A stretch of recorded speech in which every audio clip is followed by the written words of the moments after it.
Hello बच्चों, welcome to quantum academy Varanasi centre. मैं आपका निखिल सर। और आज हम लोग पढ़ेंगे क्लास 12 का D and F block. Basically अभी देखो डी पढ़ेंगे, फिर एफ भी रिकॉर्ड होगा, ठीक है। तो इसमें बात किया जाए तो ये देखो हमारा सीरीज दिख ही रहा होगा, क्या है तुम्हारा बैक बेंचर सीरीज। अच्छा, किसके लिए है? ये सिर्फ बोर्ड स्टूडेंट के लिए है। किसके लिए है? बोर्ड स्टूडेंट, ठीक है ना। अच्छा देखो, नेमिंग रिएक्शन तो जा ही चुका है, पूरा पढ़ ही लिए, उसमें कोई दिक्कत तो है नहीं, है ना, कोई दिक्कत नहीं है ना। हाँ, तो आज हम लोग क्या पढ़ेंगे? डी ब्लॉक पढ़ेंगे, ठीक है। डी ब्लॉक में जितनी भी प्रॉपर्टीज, जो भी सारी चीजें सब पढ़ लेंगे, यहाँ पे कोई दिक्कत नहीं होने वाला, ठीक है। बस हाँ, ये है कि थोड़ा ढंग से पढ़ना, इंसान की तरह, ठीक है ना। ये पता चला कि लेकिन मूवी देखने लगे तो हो चुका कल्याण, ठीक है। तो वो सब नहीं करना है, अच्छे से ध्यान से पढ़ना, नोट्स बनाते हुए, ठीक है। अब तुम लोग नोट्स भी नहीं बनाओगे, वो स्क्रीनशॉट लेके रख लोगे, है कि नहीं। तो वो सब भी नहीं करना, अच्छे से नोट्स बना के पढ़ना है, ठीक है। तो इसमें देखो, जितने भी बोर्ड लेवल के जितने भी कॉन्सेप्ट है तुम्हारे, ठीक है, जो कि बोर्ड में पूछ सकता है और कैसे पूछेगा हम इसकी भी बात करेंगे। ऐसा नहीं कि बस कहानी की तरह पढ़ा दिए काम खत्म, नहीं। इसमें पूछेगा कैसे, हम वो भी बात करेंगे यहाँ पे, ठीक है ना। ये चीज है। तो स्टार्ट किया जाए, चलो बहुत बढ़िया। देखो, अच्छा पहले एक चीज जान लो कि डी ब्लॉक एलिमेंट होता क्या है कि नहीं।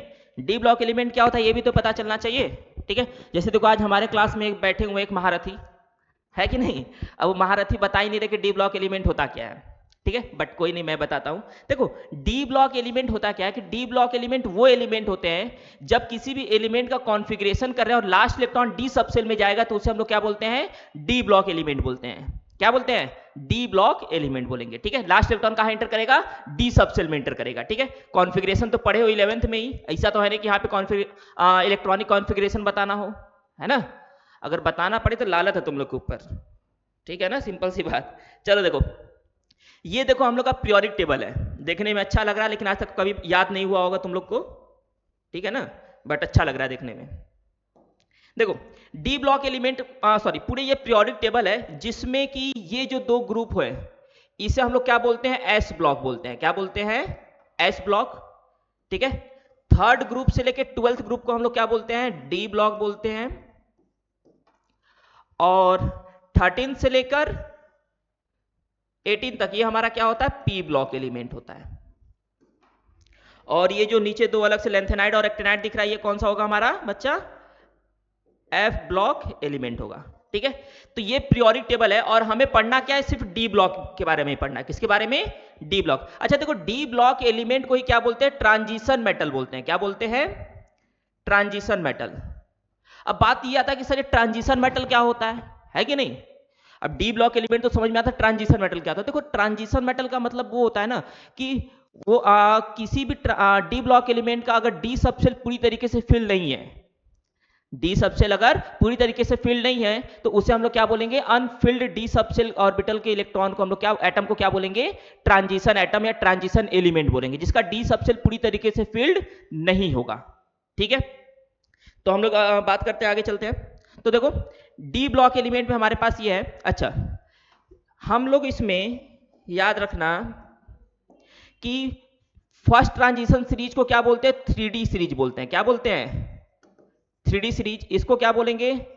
4D series. इसको क्या बोलेंगे? 5D सीरीज, ठीक है। अब ये 3D 4D 5D सीरीज क्यों बोलते हैं, इसकी बात करते हैं। देखो, मैंने क्या बोला कि जब डी ब्लॉक एलिमेंट में लास्ट इलेक्ट्रॉन जो है कहां पे इंटर करेगा? डी सबसेल में करेगा। कहां पे करेगा? डी सबसेल, ठीक है। तो जब इस सीरीज के एलिमेंट के कॉन्फ़िगरेशन करते हैं तो लास्ट इलेक्ट्रॉन इंटर करता है 3D में। किस में इंटर करता है? 3D में इंटर करता है। इसी वजह से इसको 3D सीरीज बोलते हैं। जैसे कॉन्फ़िगरेशन देखो, स्कैंडियम 21 होता है, ठीक है। स्कैंडियम का एटॉमिक नंबर कितना होता है? 21 होता है। तो 21 देखो, कॉन्फ़िगरेशन करके देख लेते हैं। जैसे स्कैंडियम का तो होगा क्या? 1s2 2s2 2p6 3s2 3p6 4s2 3d1। तो देखो, लास्ट इलेक्ट्रॉन कहां गया? 3D में गया ना। तो इसी वजह से हम इस सीरीज को क्या बोलते हैं? 3D सीरीज को बोलते हैं। जब इसका करेंगे तो क्या हो जाएगा? वो 4D सीरीज हो जाएगा। इसको करेंगे तो 5D, मतलब 5D में जाएगा। यहाँ पे देखो 4D में जाएगा, यहाँ पे कहा जा रहा है 3D में जा रहा है। तो इस बिहार पे भी इसको डिवाइड कर दिया गया है, 3D series, 4D series, 5D series. अच्छा, मेन इंपॉर्टेंट हमारे लिए 3D सीरीज ही है। 4D 5D है, बट सबसे इंपॉर्टेंट क्या है हमारा 3D सीरीज, उससे बहुत सारे क्वेश्चंस भी बनते हैं। ठीक है, ये चीज है। ठीक है, तो अब देखो इसी में हमारे पास, अब बात करते हैं कुछ डिटेल में इसके लिए। ठीक है, तो हाँ देखो, ये जो सीरीज ऑफ एलिमेंट है, जो ये सीरीज है 12th ग्रुप, ये 12th ग्रुप हमारा नॉन ट्रांजिशन एलिमेंट होता है। क्या होता है? Non transition element, non transition element. ठीक है, अब बात यह आएगा कि सर अभी तो D block element transition element थे, तो अभी नॉन ट्रांजिशन एलिमेंट क्यों हो गए? ठीक है, तो देखो नॉन ट्रांजिशन एलिमेंट होने का रीजन भी है। अब जिंक जैसे एटॉमिक नंबर इसका कितना होता है? 30 होता है। जब इसका कॉन्फ़िगरेशन करेंगे ना, तो देखो 1s2, 2s2, 2p6, 3s2, 3p6, 4s2, 3d10। देखो मैंने क्या बोला, ट्रांजिशन एलिमेंट तो वही होता है ना जिसका डी सबसेल पूरी तरीके से सॉरी डी सबसेल क्या हो, पूरी तरीके से फिल्ड ना हो, अनफुलफिल्ड हो, तो उसे डी ट्रांजिशन एलिमेंट बोलते हैं। लेकिन जब जिंक का कॉन्फ़िगरेशन किए तो डी सबसेल देखो क्या पूरी तरीके से फिल्ड है कि नहीं, 10 के 10 इलेक्ट्रॉन है। जब उसके पास अनपेयर्ड इलेक्ट्रॉन है नहीं, मतलब पूरी तरीके से फुल ऑर्बिटल है उसके, तो जाहिर सी बात वो ट्रांजिशन एलिमेंट कहलाएगा ही नहीं। तो इसी वजह से जो 12th ग्रुप ऑफ एलिमेंट है जिसमें जिंक आता है, कैडमियम मरकरी आता है, ये क्या है हमारा? नॉन ट्रांजिशन एलिमेंट है। क्या आता है? क्या होता है? Non transition element. ठीक है, अच्छा उसी के जस्ट बगल में जो हमारा 11th ग्रुप होता है, ठीक है, इसे हम लोग क्या बोलते हैं? क्वाइनेज मेटल बोलते हैं। क्या बोलते हैं? Coinage metal. क्वाइनेज मेटल का मतलब देखो, अगर बहुत समय बहुत समय के बाद पहले की बात किया जाए, जैसे जब समय राजा वाजा रहते थे, तो उस समय जैसे अभी का देखो जो क्वाइन है, ठीक है, अभी और उस समय में जो क्वाइन बनता था वो किसका था? गोल्ड का होता था, सिल्वर का होता था, है कि नहीं? कॉपर का होता था। तो इसी वजह से देखो कॉपर, सिल्वर, गोल्ड, ये सब के सब क्या है? क्वाइनेज मेटल है। क्या है? Coinage metal. अच्छा, क्वाइनेज मेटल के साथ साथ इस पूरे सीरीज का इलेक्ट्रॉनिक कॉन्फ़िगरेशन डिफरेंस है। इस पूरे सीरीज का कॉन्फ़िगरेशन करेंगे तो देखो क्या होगा? 4s1 3d10 होगा पूरे सीरीज में। एस में एक ऑर्बिटल, डी में 10 और सॉरी एस में एक इलेक्ट्रॉन और डी में 10 इलेक्ट्रॉन रहेंगे। क्यों? क्योंकि यहां पे स्टेबिलिटी वाला केस आ जाता है। कौन सा केस आता है? स्टेबिलिटी। देखो एक चीज समझो, जैसे अगर मान लो मैं बात करता हूं, चलो यहीं पे बात कर लेते हैं। कॉपर एटॉमिक नंबर 29 होता है, कॉन्फ़िगरेशन करेंगे 1s2, 2s2, 2p6, 3s2, 3p6, 4s2, 3d9। Normally अगर हम करेंगे तो इस तरीके से होगा, 4s2 3d9 होगा, है कि नहीं? लेकिन देखो अब s वाला तो फुल फील्ड है, पेयर्ड इलेक्ट्रॉन, ठीक है, वो स्टेबल है। लेकिन जो 3d9 है वो तो अनस्टेबल है ना, वो फुल फील्ड तो है ही नहीं। तो अब देखो जब तक हमारा इंटरनल सेल स्टेबल नहीं होगा तब तक क्या आउटर सेल स्टेबल होगा? कभी नहीं होगा। तो इसी वजह से 4s का एक इलेक्ट्रॉन कहां चला जाता है? 3d में चला जाता है, जिससे कि वो 3d10 हो जाता है, 4s1 हो जाता है। तो 3d10 होने की वजह से इंटरनल सेल भी स्टेबल हो गया और एक्सटर्नल सेल भी क्या हो गया? स्टेबल हो गया। इसी वजह से इस पूरे सीरीज का कॉन्फ़िगरेशन क्या है? डिफरेंस है। अब फिर यहां पे बात आती है कि ठीक है सर, जब 3d10 होगा, मतलब डी में जब 10 ऑर्बिटल 10 इलेक्ट्रॉन होंगे, तो क्या ये जो 12th group of 11th group of element है, ठीक है, कॉपर, सिल्वर, गोल्ड, क्या ये ट्रांजिशन मेटल कहलाएंगे कि नॉन ट्रांजिशन मेटल कहलाएंगे? तो याद रखिएगा बच्चा कि ये जो ग्रुप है ये ट्रांजिशन मेटल ही कहलाएगा, क्योंकि अगर एक्चुअल कॉन्फ़िगरेशन देखा जाए तो 3d9 ही आ रहा है कि नहीं? तो वो स्टेबिलिटी के लिए मैंने उसको 3d10 किया हुआ है, लेकिन एक्चुअल कॉन्फ़िगरेशन तो 9 ही आ रहा है ना, 3d9 या d9 आ रहा है। तो इसी वजह से ये जो है ट्रांजिशन एलिमेंट में ही आएगा आपका। ठीक है, ये चीज। अच्छा, कुछ एलिमेंट का कॉन्फ़िगरेशन इसमें अलग है, उसको याद रखिएगा। जैसे देखिए यहां पे आपको मिल जाएगा पैलेडियम और प्लेटिनम, इनका भी कॉन्फ़िगरेशन डिफरेंस है। ठीक है, अच्छा देखो यहां पे थोड़ा सा कॉन्फ़िगरेशन गलत लिखा हुआ है, ये कॉन्फ़िगरेशन नहीं होगा, इसका कॉन्फ़िगरेशन होगा 5s0 4d10। क्या होगा? प्लेटिनम का कॉन्फ़िगरेशन 5s0 होगा, मैं उसको कर दिया, इसका होगा 5s0 4d10। ठीक है, ये गलत है। और प्लेटिनम का क्या होगा? 6s1 5d9 होगा। ये जितने भी एक्सेप्शनल कॉन्फ़िगरेशन है ना वो आप लोग याद रखिएगा, क्योंकि इस एक्सेप्शनल कॉन्फ़िगरेशन जो है वो आपका कोऑर्डिनेशन में यूज होगा जब VVT और CFT हम लोग स्टार्ट करते हैं, क्योंकि वहां पे अगर कॉन्फ़िगरेशन ही गलत लिखेंगे तो जाहिर सी बात है VVT और CFT दोनों का दोनों गड़बड़ हो जाएगा। ठीक है, इसी वजह से जितने भी एक्सेप्शनल कॉन्फ़िगरेशन याद रखिएगा, जैसे एक ये सीरीज का कॉन्फ़िगरेशन हो गया, एक्सेप्शन है, प्लेटिनम और प्लेटिनम का एक्सेप्शन है, और आपका यहां पे भी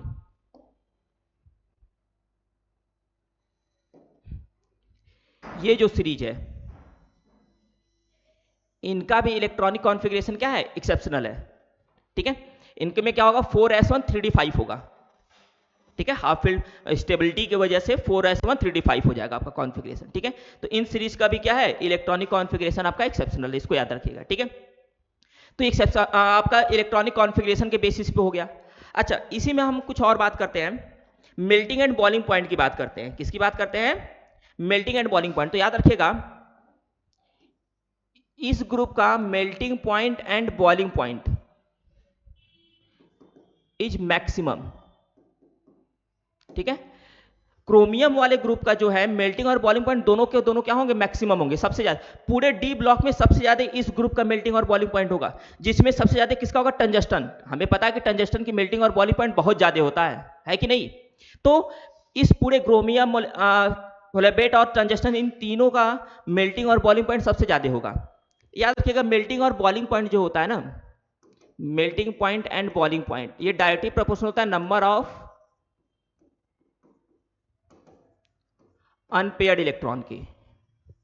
ठीक है, मेल्टिंग बॉइलिंग पॉइंट किसके ऊपर डिपेंड करता है, नंबर ऑफ अनपेयर्ड इलेक्ट्रॉन के ऊपर। जितना ज्यादा अनपेयर्ड इलेक्ट्रॉन होगा उसकी मेल्टिंग और बॉइलिंग पॉइंट भी उतनी ज्यादा होगी। जैसे अगर मैं क्रोमियम की बात करूं तो क्रोमियम में देखो, क्रोमियम के कॉन्फ़िगरेशन की बात करते हैं तो क्रोमियम में 4s फिर d, तो ये 4s1 होगा और ये 3d5 होगा।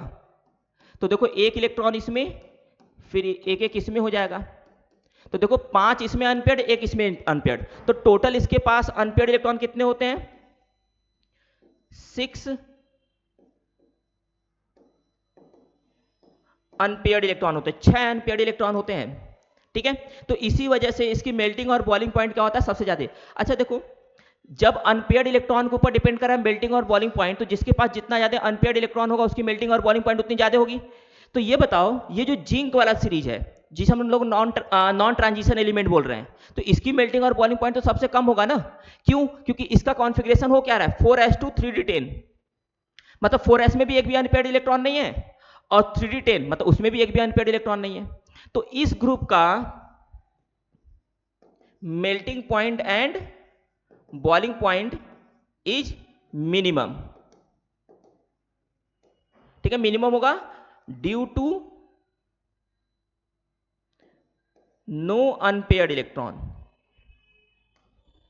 Due to no unpaired electron. क्यों, 12th ग्रुप का मेल्टिंग और बॉइलिंग पॉइंट दोनों मिनिमम क्यों होगा, क्योंकि उसके पास एक भी अनपेयर्ड इलेक्ट्रॉन है ही नहीं। जब एक भी अनपेयर्ड इलेक्ट्रॉन नहीं है तो क्या उसकी मेल्टिंग और बॉइलिंग पॉइंट ज्यादा होगा, नहीं, क्योंकि हमें पता है कि मेल्टिंग और बॉइलिंग पॉइंट तो डिपेंड कर रहा है नंबर ऑफ अनपेयर्ड इलेक्ट्रॉन के ऊपर ना, है कि नहीं। तो इसी वजह से याद रखिएगा कि जो क्रोमियम सीरीज ऑफ एलिमेंट है उसकी मेल्टिंग और बॉइलिंग पॉइंट सबसे ज्यादा होगा, और जो जिंक सीरीज का एलिमेंट है उसकी मेल्टिंग और बॉइलिंग पॉइंट क्या होगा, सबसे कम होगा।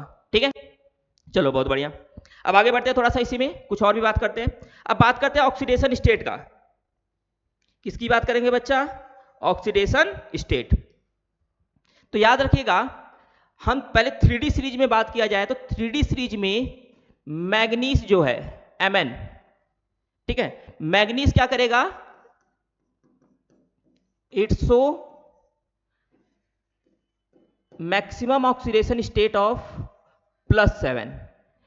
पूरे 3D सीरीज में मैग्नीज ही सबसे ज्यादा ऑक्सीडेशन स्टेट शो करेगा, वो भी कितना शो करेगा, +7 शो करेगा। कितना शो करेगा, +7।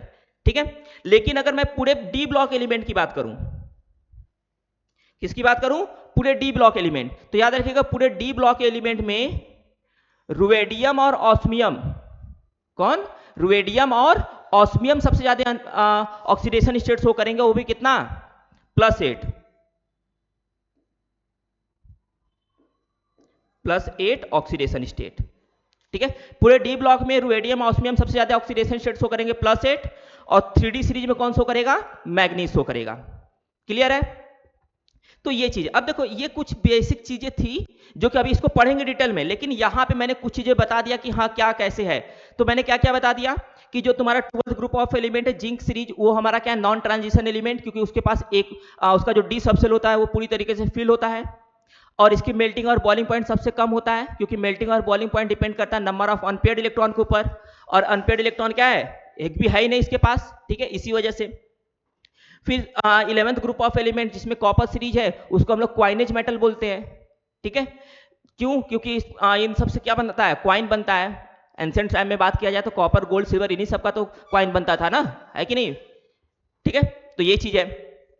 अच्छा, इसी क्वाइनेज जो मेटल है इनका कॉन्फ़िगरेशन भी क्या है, एक्सेप्शन है। कॉन्फ़िगरेशन क्या चलेगा तुम्हारा 4s1, मतलब कि या बोल सकते हैं ऐसे चलेगा NS1 NS1 N-1 D10, ये कॉन्फ़िगरेशन चलेगा, ठीक है। तो ये चीज है। फिर ऑक्सीडेशन स्टेट में 3D सीरीज में मैग्नीज सबसे ज्यादा ऑक्सीडेशन स्टेट शो करेगा, और पूरे डी ब्लॉक में रुएडियम और ऑस्मियम शो करेगा, कितना, +8 शो करेगा, ठीक है। फिर क्रोमियम सीरीज है जिसकी मेल्टिंग और बॉइलिंग पॉइंट सबसे ज्यादा होता है। क्यों? क्योंकि उसके पास क्या होता है, सबसे ज्यादा अनपेयर्ड इलेक्ट्रॉन होते हैं, कितने, 6 होते हैं, ठीक है। तो ये कुछ बेसिक चीजें हो गई, ठीक है। अब इसको हम क्या करते हैं, 1 बाय 1 बात करते हैं, ठीक है। तो इतना समझ में आ गया, ठीक है। तो इतना ये देख लो, उसके बाद आगे बढ़ते हैं। तो आगे बढ़ा जाए, नेक्स्ट देखो ऑक्सीडेशन स्टेट, ठीक है। तो याद रखना बच्चा कि जो डी ब्लॉक एलिमेंट है वो वेरिएबल ऑक्सीडेशन स्टेट शो करते हैं। क्या शो करते हैं, वेरिएबल ऑक्सीडेशन स्टेट शो करते हैं। रीजन क्या है, रीजन ये है क्योंकि उसका जो आउटर ऑर्बिटल और इनर ऑर्बिटल, मतलब n ऑर्बिटल और n-1 ऑर्बिटल दोनों क्या करते हैं, पार्टिसिपेट करते हैं, ठीक है, पहली चीज। दूसरी चीज कि इनके पास वैकेंट डी सब सेल भी होता है इसी वजह से, ठीक है। तो देखो अगर मैं 3D, ये कौन सा सीरीज है, 3D सीरीज है ना। तो देखो scandium, titanium, vanadium, chromium, manganese, iron, cobalt, निकल, कॉपर, जिंक तक है, जिसमें से देखो सिर्फ 2 एलिमेंट स्कैंडियम और जिंक ये वेरिएबल ऑक्सीडेशन स्टेट नहीं शो करते हैं। तो कई बार क्वेश्चन पूछ दिया जाता है कि in d block element whose element does not show variable oxidation state, कौन वेरिएबल ऑक्सीडेशन स्टेट शो नहीं करता, तो कौन नहीं करता, स्कैंडियम और जिंक। स्कैंडियम का ऑक्सीडेशन स्टेट कितना होता है, +3, और जिंक का कितना होता है, +2 होता है, ठीक है। उसके बाद जितने भी एलिमेंट है सबके सब वेरिएबल ऑक्सीडेशन स्टेट शो करते हैं, देखो टाइटेनियम से लेके कॉपर तक। तो ठीक है, वेरिएबल अब बात यह कि पूरा याद भी नहीं करना हमें, कि सर पूरा याद नहीं, पूरा याद भी नहीं करना, लेकिन एक चीज तुम्हें याद रखना है कि कई बार क्वेश्चन पूछता है कि डी ब्लॉक एलिमेंट का कॉमन ऑक्सीडेशन स्टेट क्या होगा। तो याद रखना कि D block element generally +3 common oxidation state show करते हैं। अगर कोई पूछ दे कि डी ब्लॉक एलिमेंट का कॉमन ऑक्सीडेशन स्टेट क्या होता है, तो क्या होगा, +3 होगा। क्यों? क्योंकि देखो अगर तो जनरली मैक्सिमम एलिमेंट तो +3 शो ही कर रहे हैं, सिर्फ 2 ही तो नहीं शो कर रहा है ना, है कि नहीं। तो इसी वजह से डी ब्लॉक एलिमेंट का कॉमन ऑक्सीडेशन स्टेट कितना होता है, +3 होता है, ठीक है। तो ये है, तो देखो लिखा हुआ वही कि it's so large number of oxidation state या variable oxidation state due to participation of both n-1 and ns orbital, ठीक है। अब देखो जिसमें मैंने बताया है, अभी पीछे बताया था मैंने कि मैग्नीज क्या करता है, मैक्सिमम ऑक्सीडेशन स्टेट शो करता है, ठीक है। ये चीज हो जाएगा due to the presence of maximum number of unpaired electron, ठीक है। मैक्सिमम नहीं बोल सकते इसको, ठीक है, क्योंकि मैक्सिमम क्रोमियम के पास होता है। फिर ऑस्मियम कितना शो करता है, +8। ऑस्मियम और रुएडियम दोनों शो करते हैं, ठीक है। यहाँ पे ऑस्मियम लिखा है, ऑस्मियम एंड रुएडियम, ठीक है। अब उसके बाद Cu+2 is more stable then Cu+1, ठीक है। तो ये तो अभी आगे स्टेबिलिटी वाला आ जाएगा। अभी जैसे लिखा हुआ है कि यहाँ पे क्या होता है, डिसप्रपोर्शनेशन रिएक्शन होता है, जिसकी वजह से तुम्हारा क्या होता है, Cu+2 ज्यादा स्टेबल होता है और Cu+1 कम स्टेबल होता है, ठीक है। ये चीजें तो यहाँ पे अब देखो, ठीक है। तो मैग्नीज का देखो कितना है, मैक्सिमम 3D सीरीज में +7 है, क्रोमियम का कितना है, +6 है, ठीक है। ये चीज है, क्लियर है। चलो आगे बढ़ते हैं।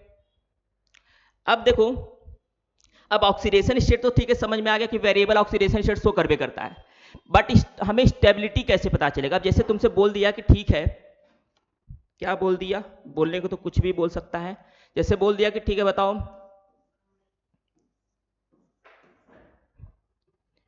Mn2O7 और MnF4 इन दोनों में कौन ज्यादा स्टेबल होगा, ठीक है।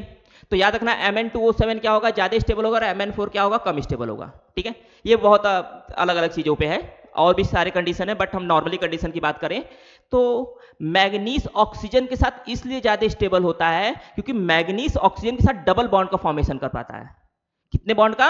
डबल बॉन्ड का फॉर्मेशन कर पाता है। इसी वजह से मैग्नीज ऑक्सीजन के साथ मैक्सिमम ऑक्सीडेशन +7 शो कर पाएगा। लेकिन याद रखना, मैग्नीज फ्लोराइड के साथ मैक्सिमम कितना शो कर पाएगा? +4 ही शो कर पाएगा। क्यों? क्योंकि मैग्नीज फ्लोरीन के साथ सिंगल बॉन्ड का फॉर्मेशन करता है। ठीक है, तो मतलब ये हुआ कि मैग्नीज ऑक्सीजन के साथ ज्यादा स्टेबल है as compare to manganese fluorine के साथ।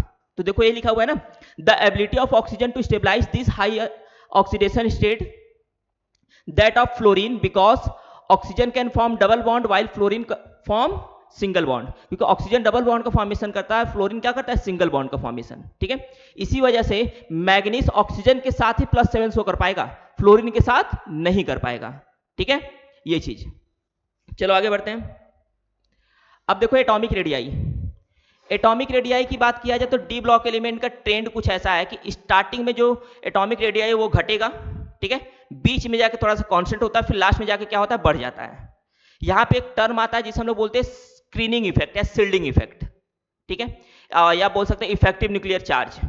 ठीक है, तो जैसे जैसे लास्ट ऑर्बिटल में इलेक्ट्रॉन बढ़ता है वैसे वैसे इफेक्टिव न्यूक्लियर चार्ज भी बढ़ता है, तो वही कंडीशन होता है तुम्हारा। ठीक है, तो देखो यहां पे हम लोग इसकी मदद से अगर देखा जाए तो यहां पे देखो एलिमेंट का, अब जैसे इस सीरीज का बात करें 3D सीरीज का, तो देखो पहले क्या हुआ? घटना स्टार्ट हुआ।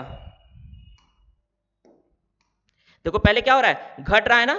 घट के जब यहां पे आया तो कोबाल्ट निकल के लगभग देखो लगभग क्या हो गया? बराबर हो गया, फिर बढ़ गया, है कि नहीं? तो इस ग्राफ में हमें दिख रहा है कि स्टार्टिंग में क्या हो रहा है? इनिशियली तो वो घट रहा है, फिर बीच में कांस्टेंट, फिर जाके बढ़ जा रहा है। ठीक है, तो वहां पे वही चीज सेम चीज है कि यहाँ पे क्या काम करता है? इफेक्टिव न्यूक्लियर चार्ज काम करता है। इफेक्टिव न्यूक्लियर चार्ज का मतलब कि आउटर मोस्ट सेल पे कितना फोर्स लग रहा है। तो जितना ज्यादा बैलेंस सेल में इलेक्ट्रॉन या आउटर सेल में इलेक्ट्रॉन बढ़ता है वैसे वैसे क्या होता है? अट्रैक्शन फोर्स भी बढ़ता है। ठीक है, लेकिन अगर 4D और 5D सीरीज की बात करो तो देखो लगभग लगभग उनका एटॉमिक रेडियस बराबर है कि नहीं? लगभग दिख रहा है कि एकदम ओवरलैप कर रहे हैं। एक देखो ग्रीन से है कि पिंक कलर से है, तो लगभग इन दोनों लाइन क्या कर रहे हैं? ओवरलैप कर रहे हैं आपस में। इसका मतलब लगभग एटॉमिक रेडियस दोनों का क्या है? बराबर है। रीजन क्या है? क्योंकि वहां पे तुम्हारा क्या काम करता है? डी ब्लॉक कॉन्ट्रैक्शन काम करता है। क्या काम करता है? D block contraction. ठीक है, इसी वजह से। तो सेम चीज यहां पे स्टेटमेंट में लिखा हुआ है कि स्टार्टिंग में क्या करेगा? डिक्रीज करेगा। देखो डिक्रीज, ठीक है, फिर उसके बाद बीच में जाकर स्लोली या रिमेन कांस्टेंट हो जाता है, फिर लास्ट में क्या करता है? इंक्रीज कर जाता है। ठीक है, इसी वजह से। रीजन क्या है? क्योंकि वहां पे क्या होता है? जो इफेक्टिव न्यूक्लियर चार्ज है वो इंक्रीज करता है। देखो ये है ना,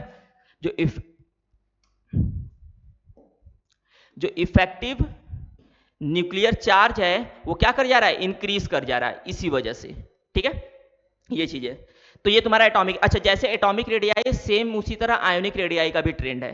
ठीक है, उसमें भी बहुत ज्यादा डिफरेंस नहीं है। ठीक है, तो देखो in general ions of the same oxidation state in a given series so progressive decrease in radius with increase in atomic number. ठीक है, उसमें क्या होगा कि अगर हम क्या करते हैं कि लेफ्ट टू राइट मूव करेंगे, कहां से कहां? जब लेफ्ट टू राइट मूव करेंगे तो जो आयोनिक रेडियाई है वो क्या करेगा? डिक्रीज करेगा। ठीक है, मतलब कि अब डिक्रीज करने का मतलब क्या होगा कि स्कैंडियम का सबसे ज्यादा होगा। ठीक है, स्कैंडियम से लेके कहां तक? जिंक तक जाएंगे, तो ये डिक्रीज करते हुए चला जाएगा। ठीक है, अच्छा, आयोनिक रेडियाई क्या होता है? Inversely proportional to oxidation state. मतलब एलिमेंट के ऊपर अगर उसका चार्ज बढ़ेगा तो उसकी रेडियाई अपने आप कम होगा।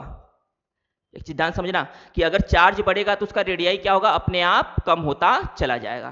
ठीक है, अब जैसे देखो Fe+2 और Fe+3 के कंपेयर किया जाए तो Fe+3 का चार्ज क्या है? ऑक्सीडेशन स्टेट ज्यादा है और Fe+2 का कम है, तो जाहिर है जिसका चार्ज ज्यादा होगा उसका रेडियाई क्या होगा? कम होगा। इसी वजह से देखो Fe+2 का आयोनिक रेडियाई क्या है? ज्यादा है, और Fe+3 का कम है। या जैसे मान लो कि अगर बोल दे कि ठीक है बताओ Mn+4 और Mn+7, इसमें एटॉमिक आयोनिक रेडियाई किसका ज्यादा होगा? तो किसका ज्यादा होगा? +4 का, क्योंकि अगर चार्ज बढ़ेगा तो आयोनिक रेडियाई अपने आप घट जाएगा। क्लियर है?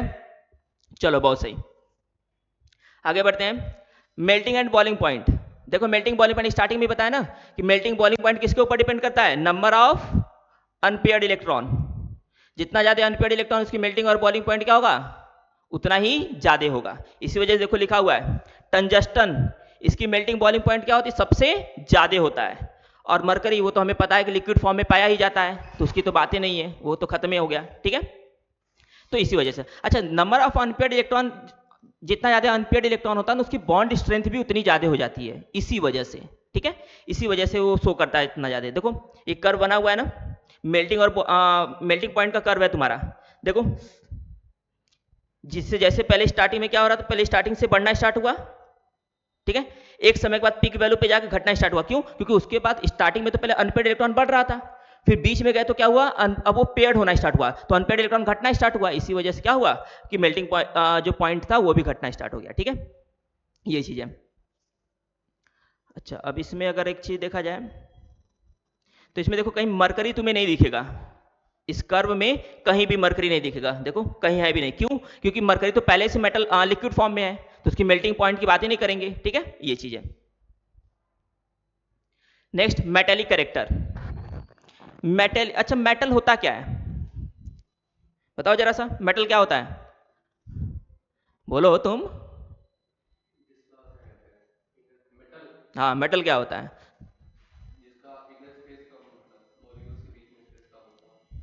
देख रहे हो ये बवाल पैजामा लड़का बैठा हुआ है?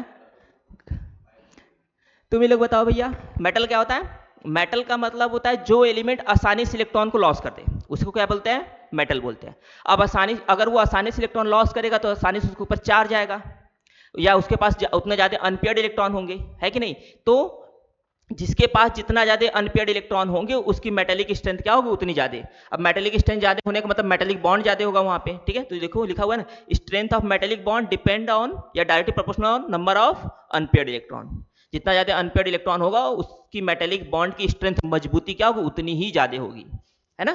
ठीक है, ये चीज, जिसमें chromium is a hard metal while zinc is a soft metal, इसी वजह से क्रोमियम के पास देखो कितने अनपेयर्ड इलेक्ट्रॉन होते हैं, 6 होते हैं, और जिंक के पास एक भी नहीं होता, तो इसी वजह से क्रोमियम जो होता है सबसे हार्ड होता है, और जिंक क्या होता है, मतलब क्रोमियम ज्यादा हार्ड होता है एज कंपेयर टू जिंक।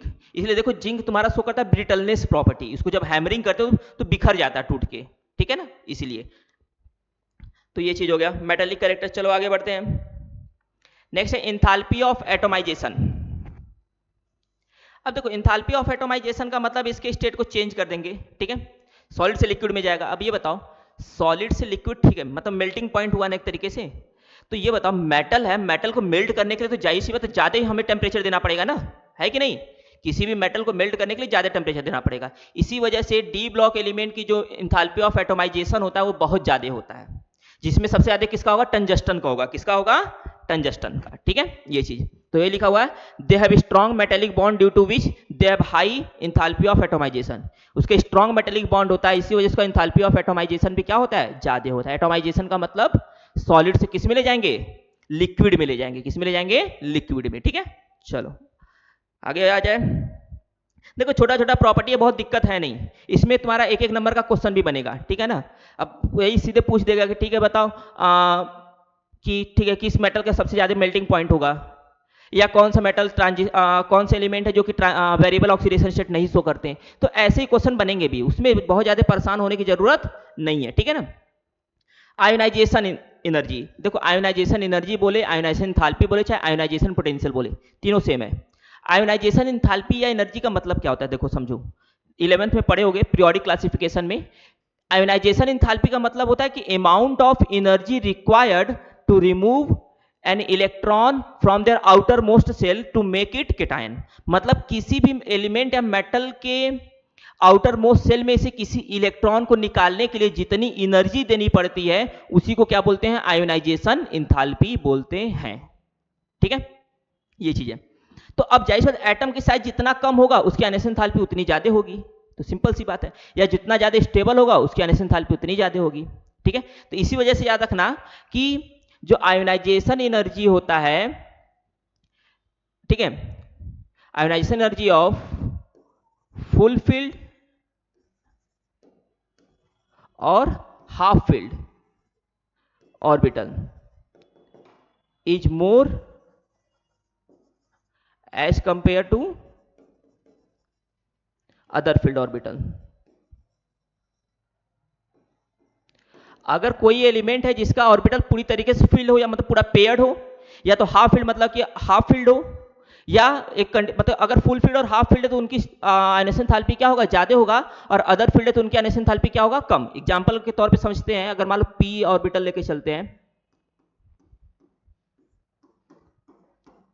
तो देखो मान लो ये फुल फील्ड हो गया जिसमें दो दो इलेक्ट्रॉन हर एक ऑर्बिटल में, ये हाफ फील्ड जिसमें सब में एक एक इलेक्ट्रॉन, और ये अदर फील्ड देखो ना ही ये पूरी तरीके से फुलफिल्ड है और ना ही मतलब कि हाफ फील्ड है। तो सबसे ज्यादा मेल्टिंग पॉइंट किसका होगा आयनेशन एंथैल्पी, इसका होगा, फिर इसका होगा, और सबसे कम किसका होगा, इसका हो जाएगा। ठीक है, तो वो चीज है, तो याद रखना। अच्छा, दूसरी चीज कि एटम का साइज जितना छोटा होगा तो भी उसकी आयनेशन एंथैल्पी उतनी ज्यादा होगी। तुम सोचो ना कि दो एटम है, एक एटम का साइज ये है जो कि इलेक्ट्रॉन यहां पे है, और एक एटम है का साइज यहाँ पे, इलेक्ट्रॉन यहाँ पे है। तो ये बताओ यहाँ पे जो अट्रैक्शन फोर्स होगा ज्यादा होगा कि नहीं होगा, और यहाँ पे अट्रैक्शन फोर्स क्या होगा, क्योंकि साइज बढ़ने की वजह से अट्रैक्शन फोर्स थोड़ा सा तो कम हो जाएगा ना। तो जब अट्रैक्शन फोर्स यहाँ पे कम है और यहाँ पे ज्यादा है, तो जाहिर सी बात है यहाँ पे थोड़ा सी एनर्जी देंगे, ये इलेक्ट्रॉन क्या हो जाएगा, बाहर निकल जाएगा। लेकिन क्या यहाँ पे थोड़ा सी एनर्जी देने बाहर निकलेगा, नहीं निकलेगा। मतलब कि इसकी आयनेशन एंथैल्पी क्या होगा, ज्यादा, इसकी आयनेशन एंथैल्पी क्या होगा, कम। क्यों, क्योंकि यहाँ पर अट्रैक्शन फोर्स ज्यादा है और यहाँ पे अट्रैक्शन फोर्स कम है।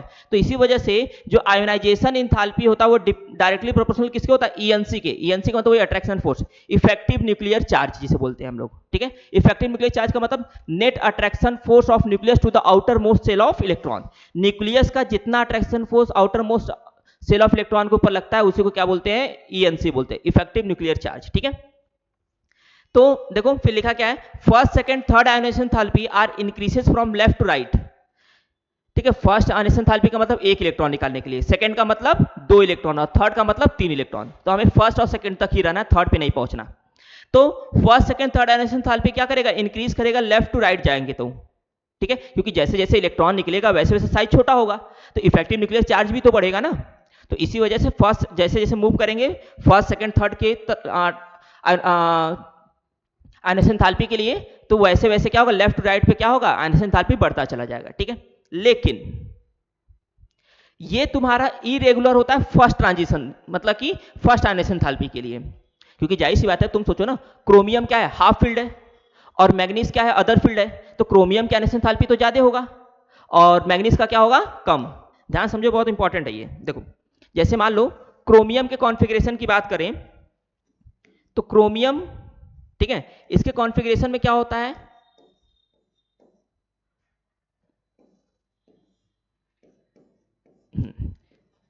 थ्री डी 5 4s1, यही होता है ना। और मैंगनीज की बात करते हैं, तो मैंगनीज में क्या होता है, मैंगनीज में होता है तुम्हारा, इसमें तो 3d5 ही होगा, 1 2 3 4 5। ठीक है, और ये 4s2 होता है। ठीक है, 3d5 4s2। ठीक है, अब अगर फर्स्ट आयनेशन एंथैल्पी की बात किया जाए, तो देखो 3d वाला कॉन्फ़िगरेशन तो सेम है, लेकिन 4s वाले में देखो यहाँ पे 4s1 मतलब हाफ फील्ड और यहाँ पे फुल फील्ड है। तो ये बताओ फुल फील्ड का आयनेशन एंथैल्पी तो ज्यादा होती है ना, मतलब मैग्नीज का ज्यादा होगा और क्रोमियम का क्या होगा, कम होगा फर्स्ट आयनेशन एंथैल्पी। लेकिन जब ये बाहर निकल जाएगा तो 4s क्या होगा, पूरी तरीके से खाली। लेकिन 4s मैग्नीज वाले में एक इलेक्ट्रॉन अभी बचेगा कि नहीं बचेगा। तो अब देखो ये तीन, अब 3d आ गया, ये 4s, ये अब ये अनपेयर्ड है, लेकिन 4 सेल इसमें, इसमें कितने सेल है, 3 सेल। तो जाहिर सी बात है क्रोमियम का बढ़ जाएगा। ठीक है, तो इस तरीके से इसका कॉन्फ़िगरेशन चलता है तुम्हारे पास। तो इसी वजह से देखो, ठीक है, तो फर्स्ट आयनेशन एंथैल्पी में ये है। लेकिन जैसे ही देखो जब सेकंड आयनेशन एंथैल्पी की बात किए, जब एक निकाल दिए, जब ये एक निकाल दिए, तो अब देखो 3d5 ये 4s, इसके पास 3 सेल है सिर्फ, कितने सेल, 3, मतलब 1 2 3, 3 सेल। मैग्नीज के पास अभी भी कितने सेल हैं, 4 सेल, 1 2 3 4। देखो मैग्नीज का साइज ज्यादा है कि नहीं है, तो जाहिर सी बात है मैग्नीज का साइज ज्यादा, तो उसकी आयनेशन एंथैल्पी क्या होगा, कम, और क्रोमियम का क्या होगा, ज्यादा। तो देखो यही चीज है ना कि सेकंड आयनेशन एंथैल्पी किसका ज्यादा है, क्रोमियम का, फिर आयरन का, फिर मैग्नीज का, और कॉपर जिंक में किसका ज्यादा होगा, कॉपर और जिंक का ज्यादा होगा। किसका ज्यादा होगा, कॉपर जिंक का। थर्ड आयोनाइजेशन एंथैल्पी अगर बात करें, थर्ड आयोनाइजेशन पे आएंगे, तो ये बताओ यहां से तो ये इलेक्ट्रॉन निकल गया ना, और इसमें से निकालेंगे तो ये इलेक्ट्रॉन बाहर निकल जाएगा, तो इसमें कितना बचेगा 4, 3D वाले में कितना बचेगा 5। ये जब यहाँ पे सिर्फ 4 बचेगा तो ये अदर फील्ड में चला जाएगा कि नहीं, और मैग्नीज में ये 3D5 है, पूरा पेयर अनपेयर्ड है, तो ये हाफ फील्ड में चला जाएगा, तो हाफ फील्ड का ज्यादा होगा और अदर फील्ड का क्या होगा कम। तो इसी वजह से देखो थर्ड आयोनाइजेशन एंथैल्पी में मैग्नीज का ज्यादा है, फिर क्रोमियम, फिर आयरन, और यहाँ पे जिंक का क्या हो जाएगा सबसे ज्यादा। थर्ड आयोनाइजेशन एंथैल्पी में जिंक का सबसे ज्यादा आयोनाइजेशन एंथैल्पी होगा। ये याद रखना, ये पॉइंट कई बार पूछा हुआ है कि इन 3D series which element show highest ionisation enthalpy, highest third ionisation enthalpy, कि 3D सीरीज में थर्ड आयोनाइजेशन एंथैल्पी सबसे ज्यादा कौन शो करता है, तो कौन शो करेगा जिंक शो करेगा। ठीक है, ये चीज है। उसके बाद देखो लिखा है ionisation enthalpy of 5D and 6D series element is more than 3D and 4D elements due to lanthanide and actinoid contraction. मतलब बोला ये है ना कि जो आयोनाइजेशन एंथैल्पी है 5D और 6D सीरीज एलिमेंट का, वो क्या होगा ज्यादा होगा 3D और 4D से। ठीक है, क्यों, क्योंकि वहां पे लैंथेनाइड कॉन्ट्रैक्शन काम करता है, लैंथेनाइड और एक्टिनोइड। लैंथेनाइड एक्टिनोइड कॉन्ट्रैक्शन की वजह से उसकी जो साइज होती है वो क्या होता है डिक्रीज कर जाता है, और वहां पे ENC बढ़ जाता है। क्या बढ़ जाता है ENC, इसी वजह से। ठीक है, ये चीज। ठीक है, तो ये हो गया, आगे बढ़ा जाए। चलो बहुत बढ़िया। नेक्स्ट है कैटालिटिक प्रॉपर्टीज। क्या है कैटालिटिक प्रॉपर्टीज। देखो कैटालिटिक प्रॉपर्टीज बात किया जाए ना, तो ट्रांजिशन एलिमेंट कैटलिस्ट की तरह बिहेव करते भी हैं। ठीक है, अगर तुमने अभी देखो ऑर्गेनिक पढ़ा है पूरा ना, तो ऑर्गेनिक में मैक्सिमम जो कैटलिस्ट वो डी ब्लॉक एलिमेंट के तो थे ना, है कि नहीं। अब तुम अल्कोहल का ऑक्सीडेशन कराओ, चाहे डिहाइड्रोजिनेशन कराओ, सब जगह तो वही था ना। अब देखो अल्कोहल, इथेनॉल, उसके ऑक्सीडेशन के लिए हम लोगों ने क्या यूज किया था, अल्कलाइन पोटेशियम पर मैग्नेट KMnO4 या एसिडिफाइड पोटेशियम डाइक्रोमेट। तो मैग्नीज तो बेसिकली इसी ब्लॉक एलिमेंट था ना। तो डी ब्लॉक एलिमेंट कैटलिस्ट की तरह बिहेव करते हैं। रीजन क्या है, क्योंकि उनके पास क्या होता है एक वेरिएबल ऑक्सीडेशन स्टेट होता है, पहली चीज। और दूसरी चीज कि वो रिएक्टेंट को क्या करते हैं अपने सरफेस पे एब्जॉर्ब कर लेते हैं। अगर तुम लोग बायो से होगे तो तुम लोगों ने क्लास 11 में पढ़ा होगा की लॉक मॉडल। क्या पढ़ा होगा, की लॉक मॉडल पढ़ा होगा, या इंजाइम कैटलिस्ट मैकेनिज्म जिसे बोलते हैं। तो वहां पे पता चला, तुमने देखा होगा कि कैटलिस्ट क्या करता है रिएक्टेंट को पहले एब्जॉर्ब करता है अपने सरफेस पे, उसको सरफेस एक रफ सरफेस बनाता है, उसके बाद जाके वो क्या करता है रिएक्ट करता है। तो वही सेम चीज करता है कि कैटलिस्ट क्या करेगा रिएक्टेंट को अपने सरफेस पे क्या करेगा एब्जॉर्ब कर लेता है। ठीक है, फिर उसको सुटेबल सरफेस एरिया देता है कि सामने वाले रिएक्टेंट से वो रिएक्ट कर पाए। ठीक है, ये चीज है। ये तो कैटालिटिक प्रॉपर्टी है। आगे बढ़ते हैं। Formation of interstitial compound. Interstitial compound के फॉर्मेशन की बात करते हैं। तो इंटरस्टिशियल कंपाउंड देखो क्या होता है। इंटरस्टिशियल कंपाउंड में होता क्या है कि एक क्रिस्टल लैटिस होता है। जाहिर सी बात है कोई भी अगर स्ट्रक्चर है, कोई भी स्ट्रक्चर सॉलिड स्ट्रक्चर, तो उनके बीच में स्पेस होगा जरूर। ठीक है, जिसे हम लोग क्या बोलते हैं बॉयड्स बोलते हैं। क्या बोलते हैं बॉयड्स। किसी भी चीज को कितना भी हम सही से अरेंज करें, लेकिन कुछ ना कुछ स्पेस तो उसके बीच में आएगा ही आएगा, और उसी स्पेस को हम लोग क्या बोलते हैं इंटरस्टिशियल स्पेस है, बॉयड्स बोलते हैं। तो उस इंटरस्टिशियल उस कंपाउंड में, उस क्रिस्टल लैटिस में जब कोई स्मॉल एटम्स जिसकी साइज कम होता है वो अगर इंट्रैप हो जाता है, जाके फंस जाता है उसमें, तो उसे हम लोग क्या बोलते हैं इंटरस्टिशियल कंपाउंड बोलते हैं। ठीक है, जैसे देखो interstitial compounds are those which are formed when a small atom like hydrogen, carbon और nitrogen trap inside the crystal lattice of the metal। ठीक है, ये क्रिस्टल लैटिस देखो एक हो गया मेटल का कोई। अब बीच में ये जो है ना, ये वो एलिमेंट है छोटे छोटे, हाइड्रोजन, कार्बन, नाइट्रोजन। ये बीच में देखो जो जगह, ये से इस खाली जगह को क्या बोलते हैं बॉयड्स बोलते हैं। बॉयड्स भी कई तरह के होते हैं, बट अभी उतना नहीं पढ़ना। तो इस बॉयड्स में जो एलिमेंट ट्रैप हो जाते हैं, तो उसकी वजह से कंपाउंड का फॉर्मेशन होता है, जिसे हम लोग क्या बोलते हैं इंटरस्टिशियल कंपाउंड बोलते हैं। ठीक है, अच्छा, अब इसकी वजह से इसकी प्रॉपर्टीज में थोड़ा चेंजेस आएगा। देखो क्या क्या चेंजेस आएगा, जब ये इसमें इंट्रैप हो जाएगा तो कंपाउंड, जो एक कंपाउंड नया बन के तैयार हुआ, नया क्या मतलब केमिकली इनर्ट ही होता है, तो उस इंटरस्टिशियल कंपाउंड की मेल्टिंग और बॉइलिंग पॉइंट ज्यादा हो जाएगा, बढ़ जाएगा अपने आप। उस कंपाउंड की मेल्टिंग और बॉइलिंग पॉइंट क्या होगा, बढ़ जाएगा। ठीक है, वो हार्ड हो जाएगा, they are very hard, they return metallic, उसके कंडक्टिविटी पे कोई प्रभाव नहीं पड़ेगा। क्यों, क्योंकि वो तो जाके बीच की जगह वाले में ट्रैप हुआ है ना। ठीक है, वो जाके उससे कंबाइन, केमिकली कंबाइन नहीं हुआ है, तो उसके केमिकल प्रॉपर्टीज में कोई चेंज नहीं होगा, बस फिजिकल में, जिसमें हार्ड हो जाएगा, मेल्टिंग बॉइलिंग पॉइंट बहुत ज्यादा हो जाएगा, मेटेलिक कंडक्टिविटी सेम रहेगा, और दे आर केमिकली इनर्ट। और वो केमिकली इनर्ट ही रहेगा। क्यों? क्योंकि मैंने जैसे अभी बताया कि ये जाके बीच वाले जगह में फंस जाते हैं, ना कि इसके साथ जाके कंबाइन हो जाते हैं। ठीक है, इसी वजह से। ठीक है, तो ये हमारा क्या हो जाएगा, इंटरस्टिशियल कंपाउंड का फॉर्मेशन होगा। ठीक है, तो इंटरस्टिशियल कंपाउंड कोई भी पूछेगा तो क्या बता देंगे, जिसमें क्या होगा कि कोई भी क्रिस्टल लैटिस ऑफ मेटल जिसमें स्मॉल एलिमेंट जाके क्या हो, उनके बॉइड्स में ट्रैप हो जाएं, फंस जाएं, तो उसकी वजह से एक कंपाउंड का फॉर्मेशन होता है जिसे क्या बोलते हैं, इंटरस्टिशियल कंपाउंड बोलते हैं। और उसके बाद क्या लिखोगे, उसकी प्रॉपर्टीज लिख दोगे। तो प्रॉपर्टीज में क्या लिखोगे, they have high melting and boiling point as compare to pure compound, hard in nature, metallic conductivity remain same, और केमिकली इनर्ट होगा। ये उसके प्रॉपर्टीज लिख दोगे। ठीक है, बहुत ज्यादा पूछेगा तो 2 नंबर या 3 नंबर में पूछेगा। कितने नंबर में, 2 या 3 में, उससे ज्यादा में नहीं पूछेगा। ठीक, चलो आगे बढ़ते हैं। उसके बाद है एलॉय फॉर्मेशन। अच्छा ये बताओ, एलॉय देखो याद रखना कि जो तुम्हारा एलॉय होता है ना, एलॉय ये एक होमोजीनियस मिक्सचर होता है। देखो लिखा होगा कहीं, एलॉय आर होमोजीनियस सॉल्यूशन या मिक्सचर। एलॉय क्या है, होमोजीनियस सॉल्यूशन और मिक्सचर है। देखो बताओ, क्लास से भाग रहा था बेचारा, भाग भी नहीं पाया। बताओ क्या करोगे, देख रहे हो ना, थोड़ा देर बैठ के पढ़ नहीं पा रहे हैं सब, हाँ इसीलिए। चलो कोई नहीं, बैठे रहो, क्या करोगे। चलो आ जाओ आ जाओ यार, हम लोग पढ़ते हैं अपना। तो एलॉय क्या होता है, कि होमोजीनियस मिक्सचर या सॉल्यूशन होता है। ठीक है, जिसमें होता क्या है, देखो D block elements form alloy because they have a similar atomic radii due to which they can easily replace the atom of the other metal। मतलब देखो एलॉय फॉर्मेशन होता कैसे है, देखो पहले एलॉय बनता कैसे है, होता क्या है ना कि वही एलिमेंट कंबाइन होकर एलॉय बना पाएंगे जिसकी साइज जो होती लगभग बराबर हो, बहुत ज्यादा का डिफरेंस नहीं हो। तुम कभी मतलब कि देखो तो जितने भी एलॉय होते हैं उसमें डी ब्लॉक एलिमेंट ही तुम्हें मिलेंगे। क्यों? क्योंकि लगभग साइज तो बराबर ही होता है, इसी वजह से। ठीक है, तो देखो एलॉय दस form and often have high melting point. अच्छा, जब किसी एलॉय का फॉर्मेशन करते हैं ना, तो जिस मेटल से मिलके बना होता है ना, उससे उसकी प्रॉपर्टीज बिल्कुल अलग हो जाती है। जैसे हम मेल्टिंग पॉइंट में बात करें तो भी, ठीक है, मेल्टिंग फिजिकल प्रॉपर्टीज बिल्कुल अलग हो जाएगा, हार्ड हो जाएगा बहुत ज्यादा, मेल्टिंग बॉइलिंग पॉइंट बहुत ज्यादा हो जाएगा, ये सब चीजें हैं उसमें। ठीक है,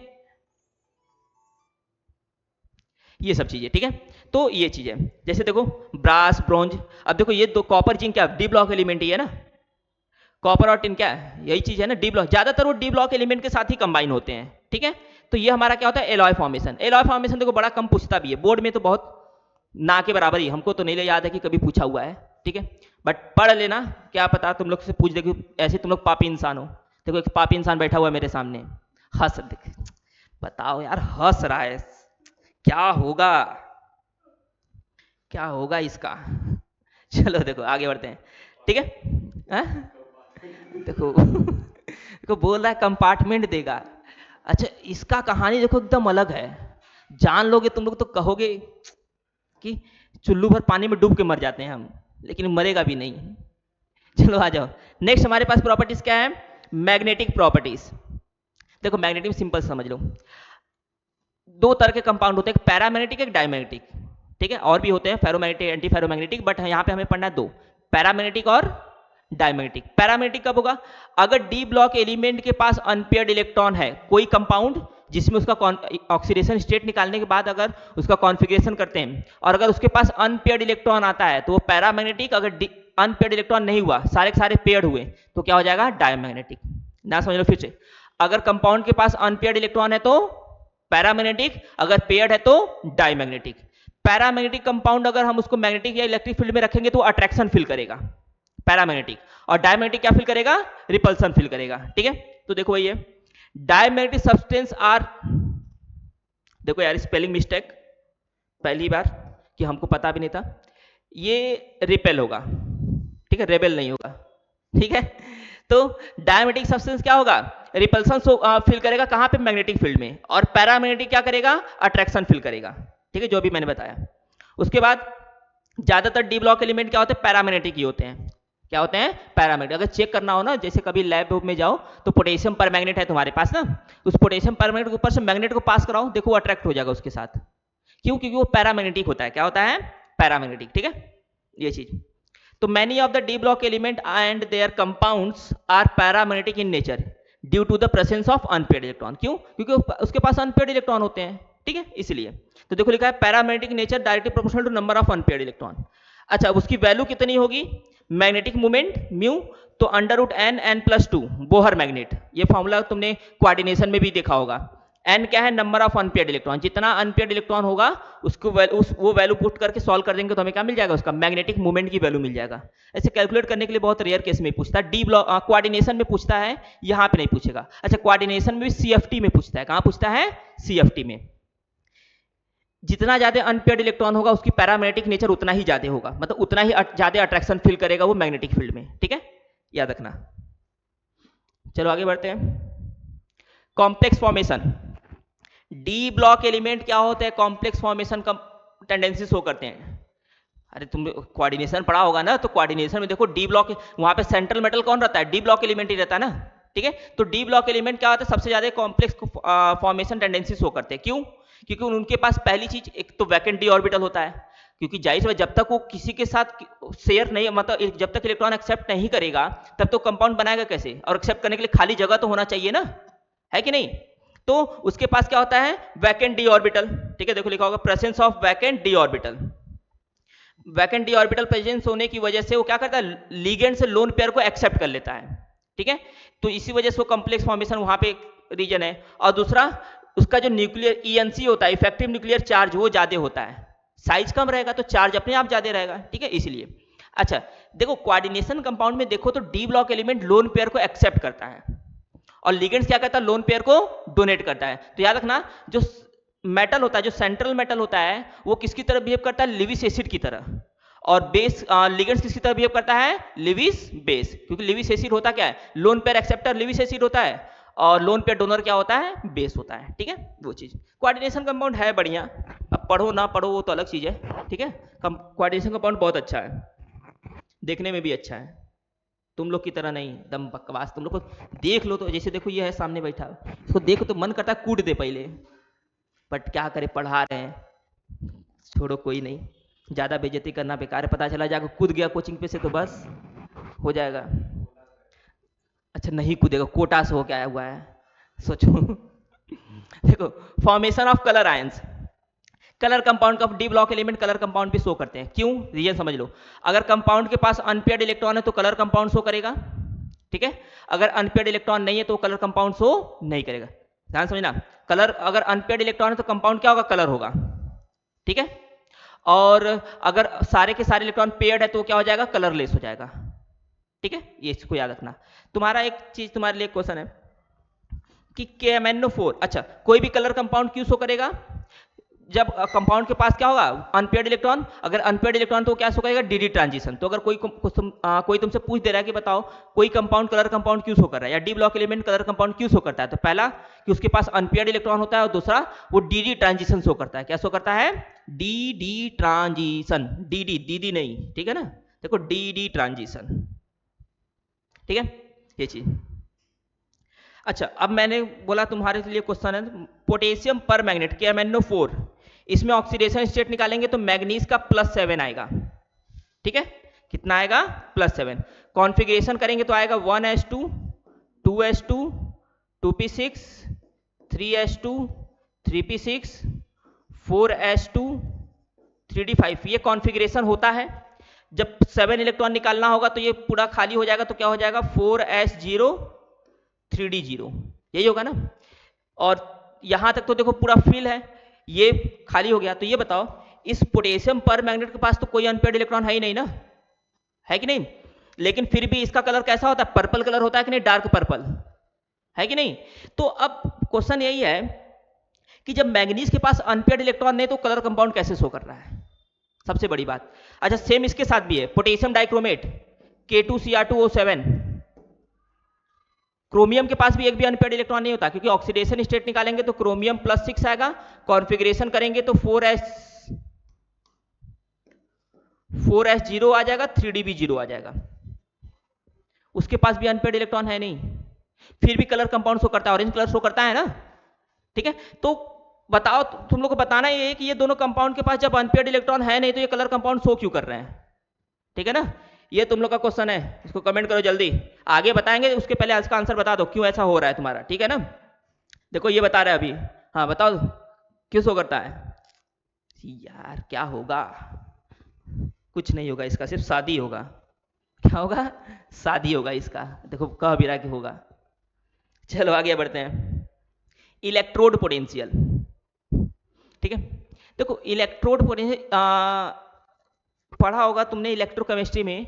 जब हम लोग ईएमएफ निकालते हैं तो हर एक मेटल की इलेक्ट्रोड पोटेंशियल की वैल्यू अलग अलग होती है, ठीक है। और यही इलेक्ट्रोड पोटेंशियल उसके रिएक्टिविटी को भी डिफाइन करता है। किसको डिफाइन करता है? रिएक्टिविटी को, ठीक है। इलेक्ट्रोड पोटेंशियल की वैल्यू जितनी कम होती है उसकी रिएक्टिविटी उतनी ही ज़्यादा होती है। अभी आगे बताऊंगा मैं कि किसी भी एलिमेंट की इलेक्ट्रोड पोटेंशियल की वैल्यू जितना कम होगा ना उसकी रिएक्टिविटी उतनी ज़्यादा होती है। इस चीज़ को याद रखना। अभी तो देखो the stability of compound depends upon electrode potential. जो स्टेबिलिटी है वो डिपेंड करता है किसके ऊपर? इलेक्ट्रोड पोटेंशियल के ऊपर डिपेंड करता है, ठीक है। और अदर जो कंडीशन है, इंथाल्पी ऑफ एटोमाइजेशन के ऊपर भी डिपेंड करेगा, आयोनाइजेशन इंथाल्पी के ऊपर भी डिपेंड करेगा, हाइड्रेशन इंथाल्पी के ऊपर भी, ठीक है। जिसकी इलेक्ट्रोड पोटेंशियल की वैल्यू ज़्यादा होगी उसकी स्टेबिलिटी भी ज़्यादा है। या इंथाल्पी ऑफ एटोमाइजेशन जिसका ज़्यादा होगा फिर भी वो स्टेबल होगा, आयोनाइजेशन इंथाल्पी भी ज़्यादा होगा तो भी स्टेबल होगा, और हाइड्रेशन इंथाल्पी भी, ठीक है।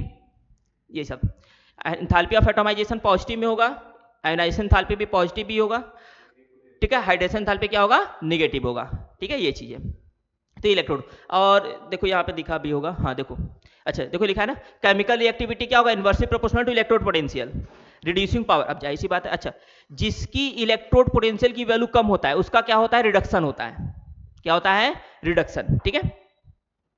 सॉरी, जिसकी इलेक्ट्रोड हायर, जैसे नष्ट करें इलेक्ट्रोकेमिस्ट्री में पढ़े होंगे, जिसकी एसआरपी वैल्यू ज्यादा होता है, एसआरपी में स्टैंडर्ड रिडक्शन पोटेंशियल वैल्यू, जिसकी एसआरपी वैल्यू ज्यादा होता है उसका क्या होता है? रिडक्शन होता है। क्या होता है? रिडक्शन होता है, जिसकी एसआरपी वैल्यू ज्यादा होगा, ठीक है। अब उसका रिडक्शन होगा तो वो किसकी तरह बिहेव करेगा? ऑक्सीडाइजिंग एजेंट की तरह। किसकी तरह? ऑक्सीडाइजिंग एजेंट, ठीक है। तो वो चीज तो देखो, जिस अब ऑक्सीडाइजिंग एजेंट मतलब वही ऑक्सीडाइजिंग पावर हो गया। तो केमिकल जो केमिकल रिएक्टिविटी हो इलेक्ट्रोड पोटेंशियल की इन्वर्सली प्रोपोर्शनल होगा, रिड्यूसिंग पावर भी इन्वर्सली होगा, और ऑक्सीडाइजिंग पावर भी, ऑक्सीडाइजिंग पावर क्या होगा? डायरेक्टली। इसी वजह से याद रखना कि कई बार जैसे देखो जिंक का जो इलेक्ट्रोड पोटेंशियल होता है वो -0.76 वोल्ट होता है, एसआरपी वाली बात कर रहा हूं मैं। और जो कॉपर का होता है वो 0.74 वोल्ट होता है, ठीक है। सॉरी 0.74 नहीं, 0.34 वोल्ट होता है, ठीक है। तो अब देखो दोनों एसआरपी में दिया हुआ है तो इसकी एसआरपी वैल्यू ज्यादा है, इसका मतलब ये इसका क्या होगा? रिडक्शन होगा। रिडक्शन होगा तो जाहिर सी बात है, अब ई नॉट की वैल्यू ज्यादा तो उसकी ऑक्सीडाइजिंग पावर तो ज्यादा होगा ना, और इसका क्या होगा? ऑक्सीडेशन होगा, अगर इसका सेल बनाएंगे तो इसी वजह से उसका क्या होगा? रिड्यूसिंग पावर कम, ठीक है। तो जितना ई नॉट की वैल्यू ज्यादा होगा एसआरपी में उसकी ऑक्सीडाइजिंग पावर उतनी ज्यादा होगी। इसीलिए कई बार तुमसे क्वेश्चन पूछा जाता है इलेक्ट्रोकेमिस्ट्री में, एलिमेंट का दे देगा इलेक्ट्रोड पोटेंशियल, तुमसे बोलता है कि इसको अरेंज करो increasing order of oxidizing power या रिड्यूसिंग पावर, तो उसके लिए तुम्हें ये पता होना चाहिए, ठीक है। अब देखो, अब कुछ एलिमेंट है जिनका इलेक्ट्रोड पोटेंशियल दिया हुआ है यहाँ पे, इंथाल्पी ऑफ एटोमाइजेशन दिया हुआ, हाइड्रेशन दिया हुआ, इलेक्ट्रोड पोटेंशियल दिया हुआ है, ठीक है। सब कुछ दिया हुआ है, तो ये है वैल्यू तुम्हारे पास, ठीक है। इसमें बहुत हमें ये वैल्यू याद नहीं रखना है, ठीक है। ये चीज है, इसको याद रखना। चलो आगे बढ़ते हैं। नेक्स्ट है ऑक्साइड फॉर्मेशन। देखो जब एलिमेंट डी ब्लॉक एलिमेंट जब वेरिएबल ऑक्सीडेशन स्टेट शो कर रहे हैं, ठीक है, जब ज्यादा maximum more number of oxidation state show कर रहे हैं तो जाहिर सी बात है मोर नंबर ऑफ ऑक्साइड का भी तो फॉर्मेशन करेंगे, है कि नहीं? ठीक है। अच्छा, अब जब डिफरेंट डिफरेंट टाइप के ऑक्साइड का फॉर्मेशन करेंगे तो जाहिर सी बात उन सारे ऑक्साइड की एसिडिक जो नेचर है, एसिडिक स्ट्रेंथ वो भी तो अलग अलग होगा ना, क्योंकि मैंगनीज देखो +7 तक शो कर रहा है, तो +7 तक का तो ऑक्साइड भी तो बनाएगा ना भैया। अब जैसे तुमसे बोल दे कि ठीक है बताओ Mn2O3 और Mn2O7 इसमें कौन ज्यादा एसिडिक नेचर होगा, किस ऑक्साइड की एसिडिक स्ट्रेंथ ज्यादा होगा? तो याद रखना जो एसिडिक स्ट्रेंथ है वो डायरेक्टली प्रोपोर्शनल किसके होता है? ऑक्सीडेशन स्टेट की। जितना ज्यादा ऑक्सीडेशन स्टेट उसकी एसिडिक स्ट्रेंथ भी उतनी ज्यादा होगी। तो इसमें अगर निकालेंगे तो ऑक्सीडेशन स्टेट Mn के ऊपर कितना आएगा? +3 आएगा, और इसमें निकालेंगे तो कितना आएगा? +7 आएगा। मतलब इसकी एसिडिक स्ट्रेंथ ज्यादा होगा और इसकी एसिडिक स्ट्रेंथ क्या होगा? कम होगा। क्लियर है? ठीक है ना? चलो बहुत बढ़िया, आगे बढ़ते हैं। अब देखो compound of transition element. Transition elements के कंपाउंड की बात करते हैं, तो बोर्ड में अगर बात किया जाए तो होता क्या है कि तुम्हें 3 नंबर में क्वेश्चन पूछता है तो मैक्सिमम चांसेस होते हैं कि वो और करके बना देता है क्वेश्चन, ठीक है, कि कंपाउंड या रीजन टाइप क्वेश्चन करो, तो तुम्हारे ऊपर डिपेंड करता है तुम क्या पढ़ोगे। बट हम लोग ये भी जानते हैं पोटेशियम डाइक्रोमेट के, पोटेशियम डाइक्रोमेट का फॉर्मूला क्या होता है, K2Cr2O7, ठीक है, जिसका कलर कैसा होता है, ऑरेंज कलर होता है, इसको याद रखना, रेडिश ऑरेंज बोलते हैं जैसे जनरली। तो प्रिपरेशन की बात करेंगे तो ये मिलेगा किससे हमें, क्रोमाइट ओर से। किससे मिलेगा बच्चा, क्रोमाइट ओर। चलो इस कलर का यूज करेंगे। क्रोमाइट ओर का फॉर्मूला क्या है, FeCr2O4, ये क्रोमाइट ओर है। तो स्टेप 1 क्रोमाइट ओर को हम लोग रिएक्शन कराएंगे सोडियम कार्बोनेट ऑक्सीजन के प्रेजेंस में, तो हमें क्या मिलेगा, सोडियम क्रोमेट मिलेगा। क्या मिलेगा, सोडियम क्रोमेट। इसका कलर कैसा होता है, येलो कलर होता है। कैसा होता है, येलो, देखो इसीलिए येलो में मैंने लिखा भी है इसको। तो सोडियम क्रोमेट बनेगा प्लस CO2 गैस बाहर निकलेगा और Fe2O3, ठीक है। इसी सोडियम क्रोमेट को फिर हम H2SO4 के साथ रिएक्शन कराएंगे, कंसंट्रेटेड सल्फ्यूरिक एसिड, तो हमें क्या मिलेगा, सोडियम डाइक्रोमेट मिलेगा, ठीक है, और सोडियम सल्फ्यूरेट प्लस वाटर मिल जाएगा।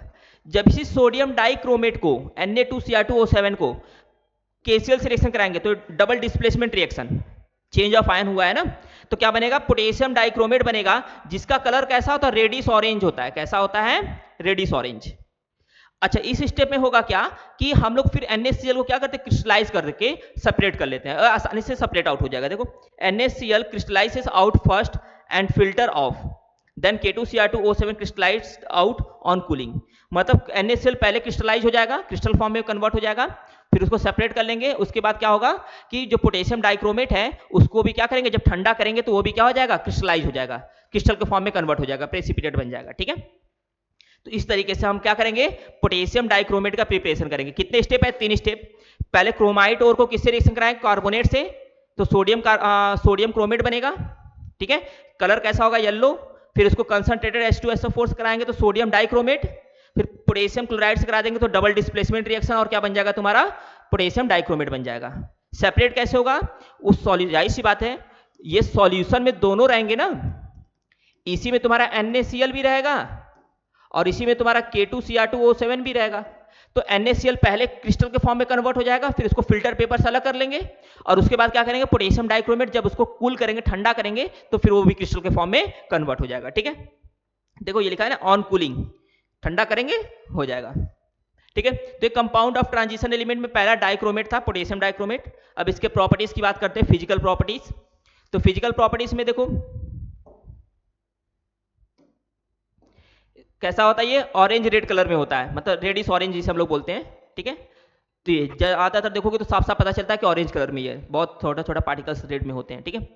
अच्छा, ऑरेंज रेड कलर होते हैं, और ये क्या होता है कि सॉल्युबल होता है, ठीक है, मॉडरेटली, मतलब कि बहुत कम, कोल्ड वाटर में बहुत कम सॉल्युबल होगा, लेकिन हॉट वाटर में क्या होगा, ये आसानी से सॉल्युबल हो जाएगा, ठीक है। Moderately soluble in cold water but readily soluble in hot water. ठंडे पानी में धीरे धीरे डिजॉल्व होगा, लेकिन गर्म पानी रहेगा तो बहुत तेजी से डिजॉल्व हो जाएगा उसमें, ठीक है, ये चीज है।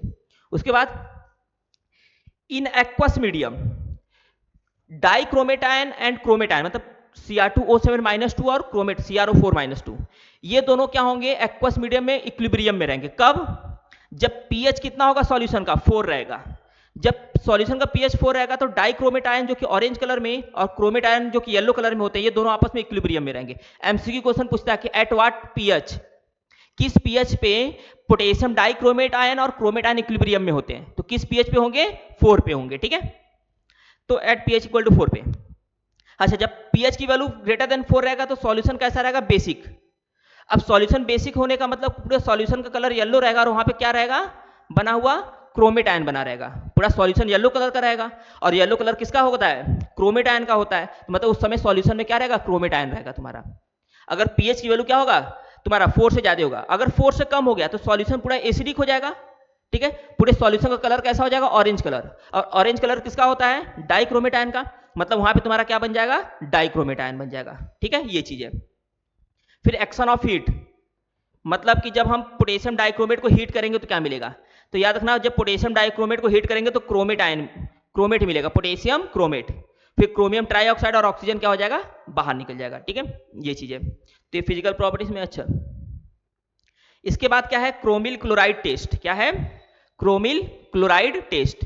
तो देखो क्रोमिल क्लोराइड टेस्ट बेसिकली ये सॉल्ट एनालिसिस में आता है और ये यूज किया जाता है for the test of chloride ion Cl minus के लिए। किसके लिए इसको यूज किया जाता है?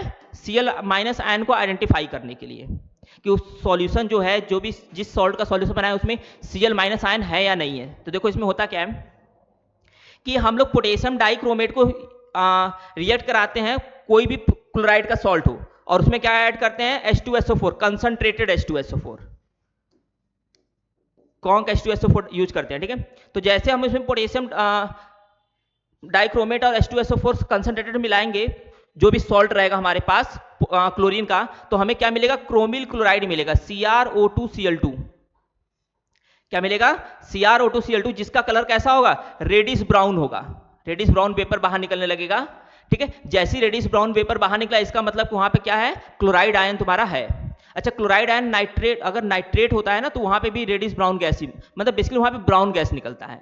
कैसा गैस निकलता है? Brown gas. ठीक है, तो अगर वहां पे ब्राउन वेपर बाहर निकला तो मतलब वहां पे क्या है? तुम्हारा क्लोराइड है, और बनेगा क्या? क्रोमिल क्लोराइड बनेगा, CrO2Cl2। ठीक है, प्लस पोटेशियम हाइड्रोजन सल्फेट और वाटर क्या हो जाएगा?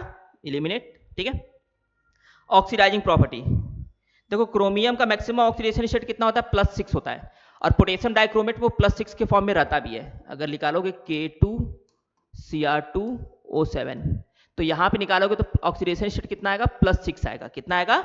+6। तो कोई भी एलिमेंट अगर अपने मैक्सिमम ऑक्सीडाइजेशन स्टेट में रहता है तो वो स्ट्रॉन्ग किसकी तरह बिहेव करेगा? ऑक्सीडाइजिंग एजेंट की तरह। ठीक है, देखो potassium dichromate behave as a powerful oxidizing agent in Cr+3।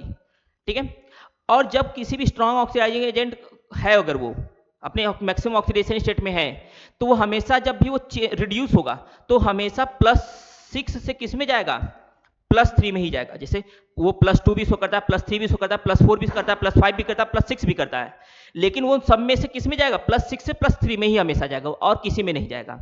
और अगर इसको किसी के साथ रिएक्शन कराते हैं, ठीक है, मान लो अगर आयोडाइन कोई भी सल्फर का कंपाउंड है, ठीक है, तो सल्फर को छोड़ दो, यहां पे देख लो सीधे, अगर कोई भी आयोडीन का कंपाउंड है तो आयोडीन -1 से कहां पे चला जाएगा? I2 में चला जाएगा। मान लो कि अगर पोटेशियम डाइक्रोमेट का, जैसे देखो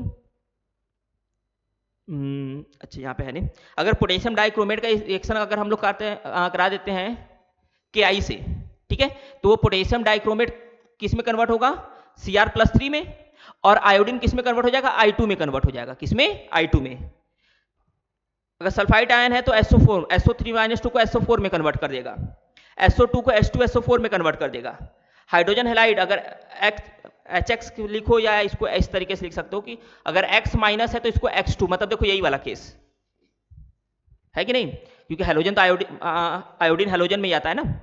H2S है तो उसको S में कन्वर्ट कर देगा। ठीक है, Fe+2 को किस में कर देगा? Fe+3 में कर देगा। तो ये चीज है तुम्हारे पास। ठीक है, तो ये इसकी ऑक्सीडाइजिंग पावर है कि ये इनको इसमें कन्वर्ट कर देगा, उसमें कुछ सोचना ही नहीं। अगर मान लो तुमने क्या किया कि Cr+6 का रिएक्शन करा दिया तुमने किसके साथ? SO3 - 2 के साथ, तो ये सीधे क्या करेगा? ये क्रोमियम कन्वर्ट हो जाएगा +3 में, और क्या बना देगा? SO4 - 2 बना देगा सीधे, कुछ सोचना ही नहीं है। ठीक है, SO3 को SO4 - 2 में कन्वर्ट कर देगा सीधे। ठीक है, तो ये चीज है यहाँ पे। तो ये क्रोमिल क्लोराइड टेस्ट है। ठीक है, अच्छा देखो एक चीज थोड़ा सा है दिक्कत, हम लोग को एक पेज चाहिए यहाँ पे।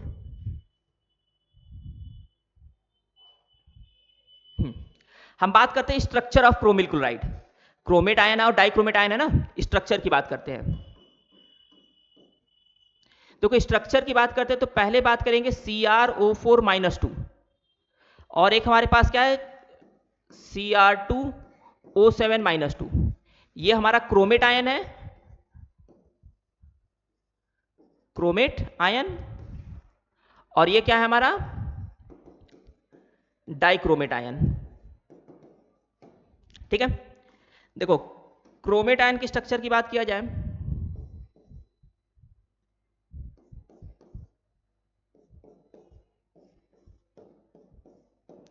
तो ये डाइक्रोमेट आयन का स्ट्रक्चर हो जाएगा, दोनों ऑक्सीजन पे माइनस माइनस, या तो हम ओवरऑल -2 लगा सकते हैं। ठीक है, इसी तरह यहां पे बात करेंगे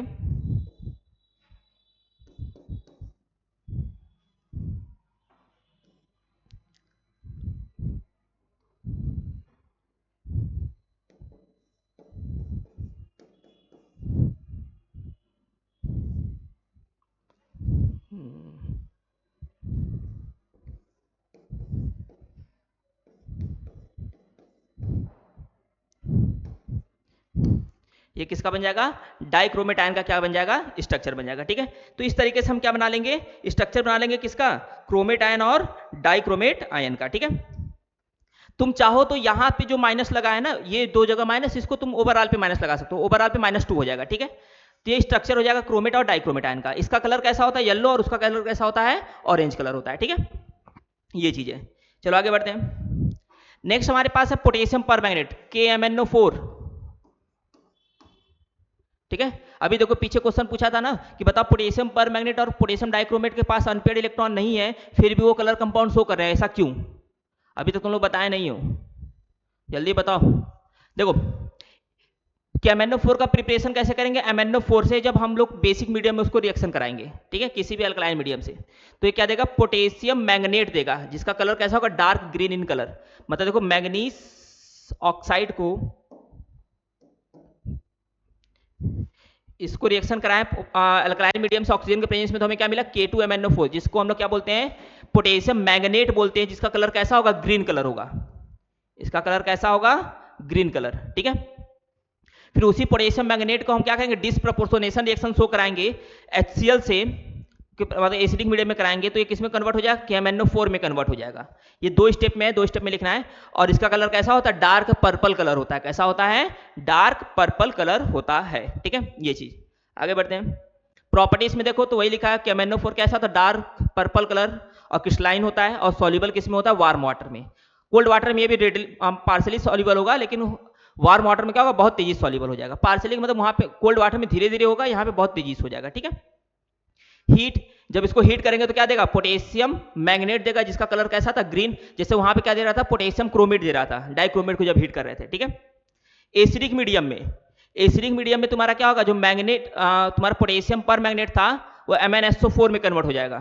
इसमें MnSO4 मतलब +7 से किस में चला जाएगा, +7 से कन्वर्ट हो जाएगा +2 में, Mn+7 से Mn+2 में। ठीक है, अब देखो KMnO4 ऑक्सीडाइज, KMnO4 क्या करेगा, ऑक्सीडाइज करके एसिडिक मीडियम में, अगर रिएक्शन एसिडिक मीडियम में है तो KMnO4 Fe+2 को Fe+3 में कन्वर्ट करेगा, H2S को S में कन्वर्ट कर देगा सल्फर में।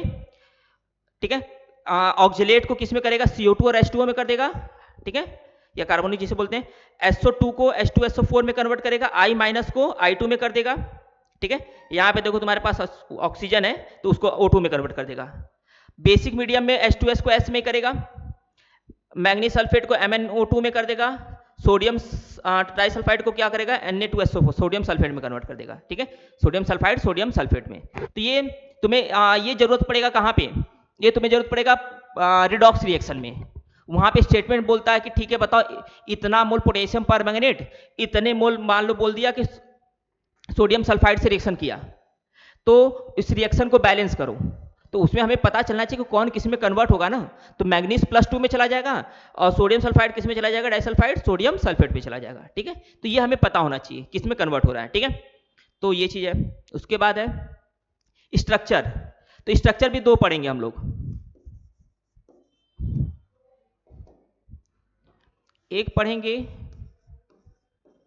MnO4- जिसे KMnO4 बोलते हैं।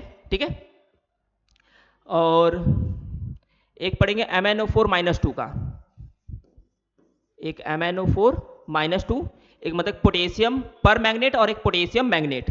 ये पोटेशियम मैग्नेट और ये क्या है, पोटेशियम पर मैग्नेट है। ठीक है, तो स्ट्रक्चर बनाएंगे तो यही बनेगा, Mn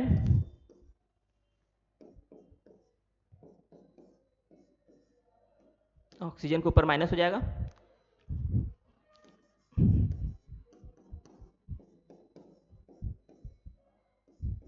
ये, और यहाँ पे क्या हो जाएगा, पूरे पे -2 हो जाएगा। ठीक है, तो ये इसका क्या बन जाएगा, स्ट्रक्चर बन जाएगा तुम्हारा। ये किसका हो गया, पोटेशियम परमैंगनेट हो गया। ठीक है, और इसके बाद हमारे पास देख लेते हैं, चलो ठीक है, ये लगभग हमारे पास क्या था, ये डी ब्लॉक एलिमेंट पूरा था। क्या था, डी ब्लॉक एलिमेंट। ये डी ब्लॉक एलिमेंट हमारा पूरा खत्म हो गया। ठीक है, ये डी ब्लॉक हमारा खत्म हो गया। इसमें जितने भी चीजें थे, स्ट्रक्चर था, ये सारी चीजें हम लोगों ने क्या कर लिया, पढ़ लिया। अच्छा, एक चीज इसमें हमें जानना है, जो तुम लोगों से मैंने क्वेश्चन पूछा था, उस क्वेश्चन की बात कर लेते हैं कि पोटेशियम, क्वेश्चन यही रहता है, क्वेश्चन क्या रहता है कि KMnO4 and K2Cr2O7 do not have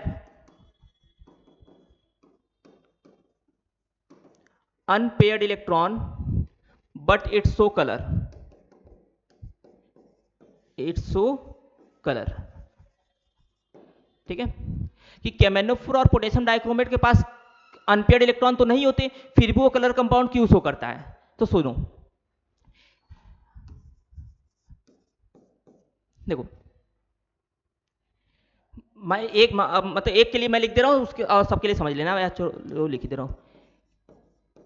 KMnO4 and potassium dichromate show colour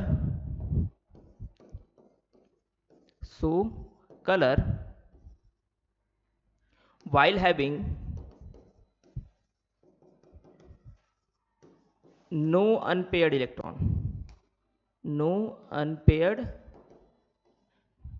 electron due to special phenomenon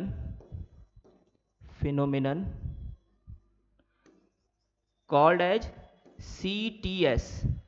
potassium dichromate और कैमेनोफोर दोनों के पास अनपेयर्ड इलेक्ट्रॉन नहीं होते, लेकिन वो कलर कंपाउंड शो करते हैं कि स्पेशल फिनोमिनन होता है, जिसे हम लोग क्या बोलते हैं? सीटीएस।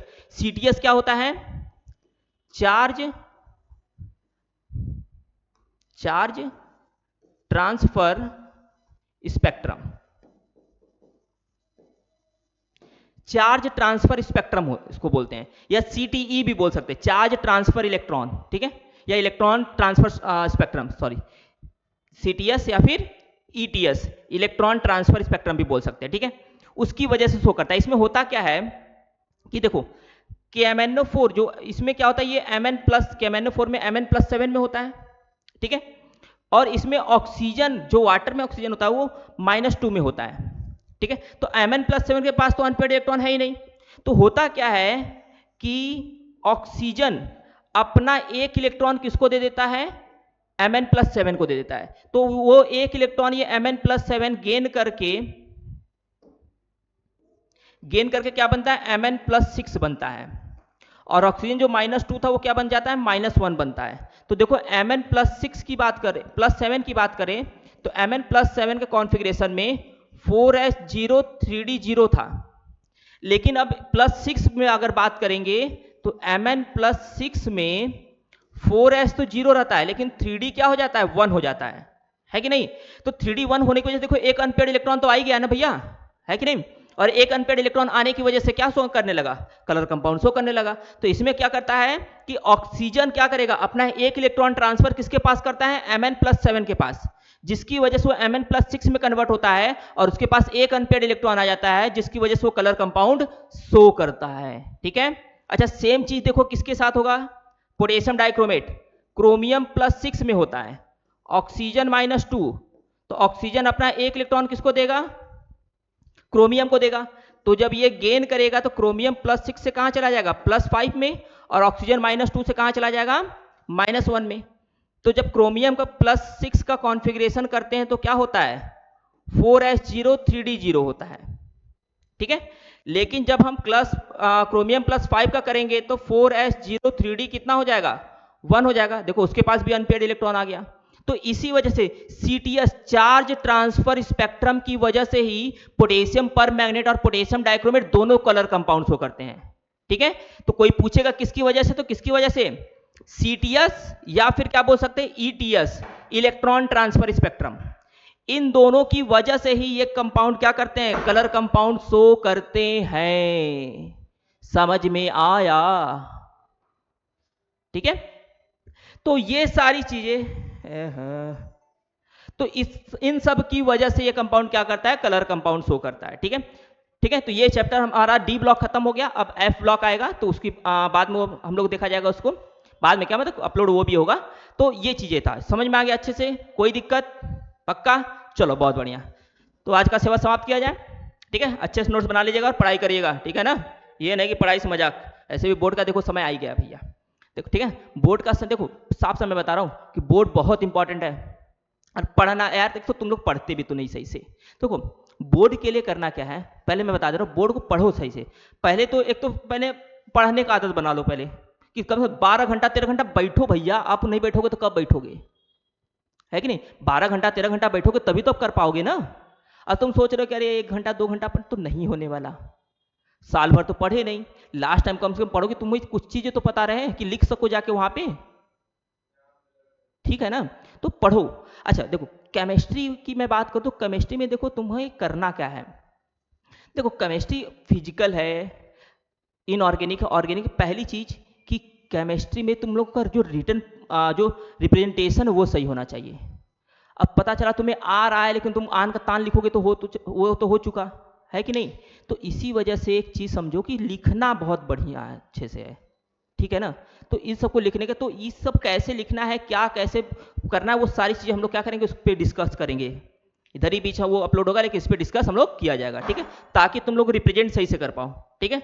चलो तो आज का सेवा समाप्त, ठीक है, उसको अच्छे से पढ़ो लेना।